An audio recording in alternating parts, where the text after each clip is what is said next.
IPL থেকে মুস্তাফিজুর রহমানকে বাদ দিয়ে দিয়েছিল তো ভারত, তাই না? তো কি হয়েছে? পাকিস্তান তাদের পিএসএল এ মুস্তাফিজকে লুফে নিয়েছে। পাকিস্তানের প্রধানমন্ত্রী শাহবাজ শরীফ তার ক্যাবিনেট মিটিং এ জানিয়েছেন যে বাংলাদেশের জন্য টি-20 বিশ্বকাপে ভারতের বিপক্ষে ম্যাচ তারা বয়কটের সিদ্ধান্ত নিয়েছে। সেইটার জবাব দিতে গিয়ে গদগদ হয়ে আমাদের যুব ক্রীড়া মন্ত্রণালয়ের উপদেষ্টা ডক্টর আসিফ নজরুল, ধন্যবাদ পাকিস্তান, নিজের ফেসবুকে এই লেখাটাও লিখে দিয়েছেন। পাকিস্তানের ক্যাপ্টেন অফিসিয়াল প্রেস কনফারেন্সে সালমান আলী আগা তিনি জানাচ্ছেন যে বাংলাদেশিরা আমাদের ভাই, পাকিস্তানের পাশে যে তারা রয়েছে এই জন্য আমরা ভীষণ কৃতজ্ঞ। এই সব কিছু কিসের ইঙ্গিত দিচ্ছে? এই যে দুদিন আগে পাকিস্তানের প্রতিরক্ষামন্ত্রী যে বললেন আইসিসির বাইরে গিয়ে এরকম নতুন একটা বৈশ্বিক ক্রিকেট সংস্থা প্রয়োজন, সেরকম কিছুর ইঙ্গিত দিচ্ছে। বাংলাদেশ পাকিস্তান ক্রিকেটের নতুন জোট, নতুন আইসিসি, নতুন ভাবে আমরা ক্রিকেটটাকে কি দেখতে যাচ্ছি কিনা। দেখেন, মুস্তাফিজের ইস্যুটা আমি আগে একটু ক্লিয়ার করি। পিএসএল এ এইবারই প্রথমবারের মতো নিলাম সিস্টেমে হচ্ছে। সেই নিলামের আগে ডিরেক্ট সাইনিং এর ব্যাপার রয়েছে। তাতে লাহোর কালান্দার্স তারা মুস্তাফিজুর রহমানকে দলে ভিড়িয়েছে 6,44,00,000 পাকিস্তানি রুপিতে।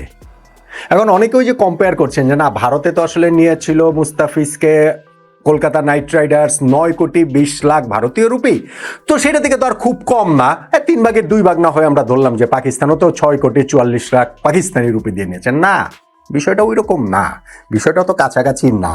ভারতীয় রুপির মান আবার পাকিস্তানের রুপির মানের মধ্যে বিশাল পার্থক্য রয়েছে। ধরেন আমি জিনিসটাকে যদি টাকায় কনভার্ট করে বলি, তাহলে কলকাতা নাইট রাইডার্স মুস্তাফিজুর রহমানকে নিয়েছিল 9,20,00,000 ভারতীয় রুপি, বাংলাদেশি মুদ্রায় 12,40,00,000 টাকার মতো, 12.5 কোটি টাকা ধরেন। আর এই পিএসএল এর দল লাহোর কালান্দার যে মুস্তাফিজকে দলে বেরালো 6,44,00,000 পাকিস্তানি রুপি দিয়ে, এটা বাংলাদেশি মুদ্রায় মান 2,80,00,000 টাকা। আইপিএল এ খেলে মুস্তাফিজ পেতেন 12.5 কোটি টাকা, আর পিএসএল এ খেলে মুস্তাফিজ পাচ্ছেন 3.25 কোটি টাকা। পার্থক্যটা তো বুঝতে পারছেন। এখন সেটা নয় পার্থক্যের জায়গাটা থাকলো, এটা তো আর পিএসএল এর মান তো আর আইপিএল এর মানের নয়, বিষয়টা সেইখানটাতে নয়। কিন্তু আমাদের এইখানে যে গদগদ অবস্থা আমরা দেখতে পাচ্ছি, পাকিস্তান এবং বাংলাদেশের নতুন যে মিত্র শক্তি দেখতে পাচ্ছি, নতুন যে অক্ষ শক্তি দেখতে পাচ্ছি, সেই জায়গাটাতে আবার মনে হচ্ছে যে রাজনীতি সবকিছু ডমিনেট করছে। যদিও পাকিস্তানের প্রধানমন্ত্রী বলেছেন যে স্পোর্টসের মধ্যে কোনো রাজনীতি থাকার উচিত না, কিন্তু আমি দেখতে পাচ্ছি যে এই পুরো ইস্যুটাতে 0% ক্রিকেট, 100% রাজনীতি চলছে।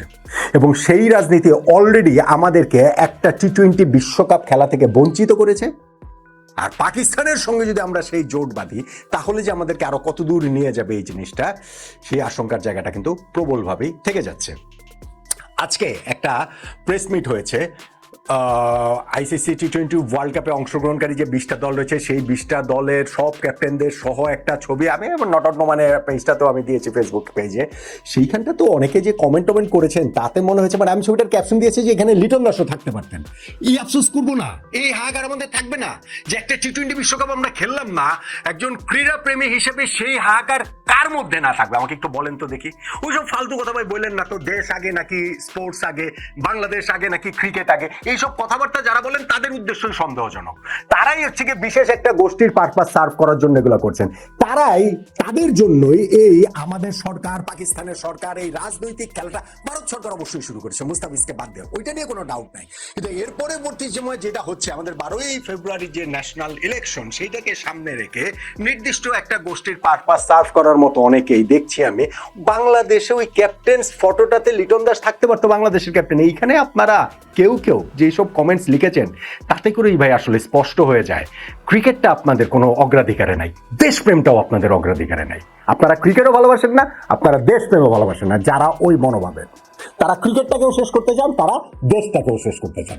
12 ফেব্রুয়ারি হওয়ার পরে করেন, এখনো তো হয় নাই, নির্বাচনটা হোক তারপরে করেন। তার আগ পর্যন্ত অন্তত পক্ষে আমাদের ক্রিকেট বোর্ড কোনো কিছু ওইরকম করেন না। ওই যে ওইখানটাতে যেখানে ধরেন ভারতের ক্যাপ্টেন সূর্য কুমার যাদবকে জিজ্ঞেস করা হয়েছে যে পাকিস্তানের সঙ্গে ম্যাচটা যাবে না, সূর্য বলেছেন যে আমাদের ফিক্সার দেওয়া হয়েছে এবং আমরা সেই অনুযায়ী যাব খেলতে, শ্রীলঙ্কাতে যাব, কলম্বোতে যাব, মাঠে উপস্থিত থাকবো, আমাদের প্রিপারেশন ওইরকমই থাকবে। অ্যান্ড ডিসিশন তো আমাদের সাইড থেকে আসে নাই, এসেছে অন্য সাইড থেকে। তারা যদি না খেলে খেলতে আসে সেটা তাদের ডিসিশন, কিন্তু আমরা আমাদের সেই প্রস্তুতি জায়গাটা পুরোপুরি রাখবো।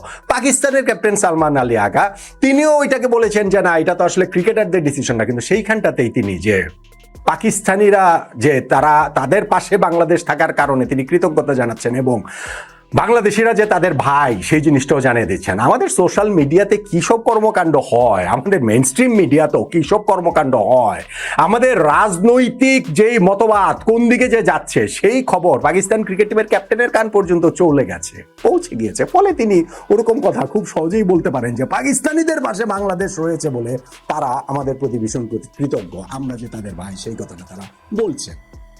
এখন পাকিস্তানের এই জায়গাটা থেকে আমরা কি নতুন আইসিসি তৈরি করব? পাকিস্তান যদি বেরিয়ে যায় সেইখানটা থেকে আমরা পাকিস্তানের সঙ্গে সঙ্গত দিব যে না ঠিক আছে আমরাও আছি পাকিস্তানের সঙ্গে? এখন দেওয়াটা জরুরি এবং এরকম কোনো ঘোষণা টোষণাও চলে আসতে পারে কিন্তু 12ই ফেব্রুয়ারির আগে। আপনারা যদি সেরকম মনে করেন আপনারা ভুল ভাবছেন, আমার মনে হয় না এরকম কিছু হবে। পাকিস্তান জাস্ট হচ্ছে কি আমাদের নাচাচ্ছে, পাকিস্তান জাস্ট আমাদেরকে খেলাচ্ছে, আমাদের দেশটাকেও খেলাচ্ছে, আমাদের ক্রিকেটটাকেও খেলাচ্ছে। 12ই ফেব্রুয়ারি নির্বাচনের তারা যাদেরকে পৃষ্ঠপোষক করে ক্ষমতায় আনতে চায় তারা যদি ক্ষমতায় আসে তাহলে তো হয়ে গেল, তাদের উদ্দেশ্য সফল।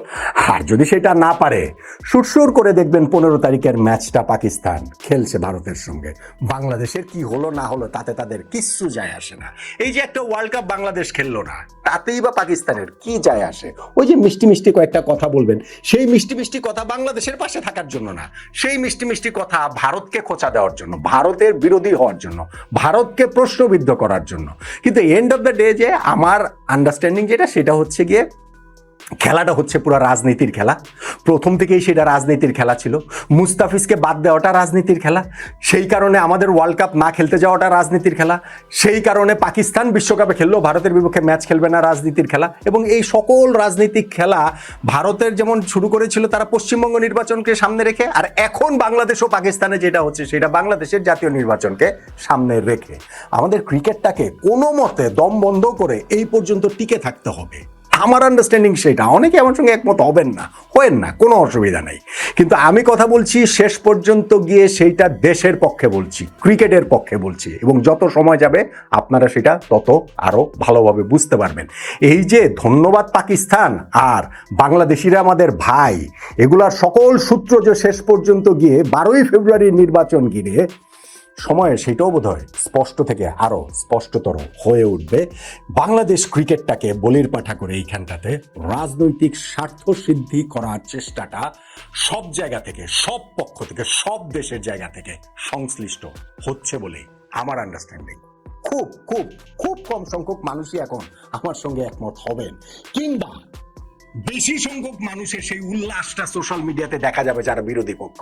কিন্তু আমি একই সঙ্গে জানি একেবারে হৃদয়ের গহীন থেকে এইটা বিশ্বাস করার মানুষের সংখ্যাও খুব কম নেই যারা সত্যি সত্যি বিশ্বাস করেন আমাদের ক্রিকেটটাকে এইখানটায় বলির পাঠা করা হলো দেশের রাজনৈতিক স্বার্থ হাসিলের জন্য। একটা নির্দিষ্ট গোষ্ঠী সেটা করেছে, একটা নির্দিষ্ট গোষ্ঠী সেটা করছে। 12ই ফেব্রুয়ারি পর্যন্ত ভাই আপনারা আর কিছু করেন না, অনেক করেছেন। 12ই ফেব্রুয়ারি পর্যন্ত অন্ততপক্ষে ক্রিকেটটাকে একটুখানি রেহাই দেন, একটুখানি।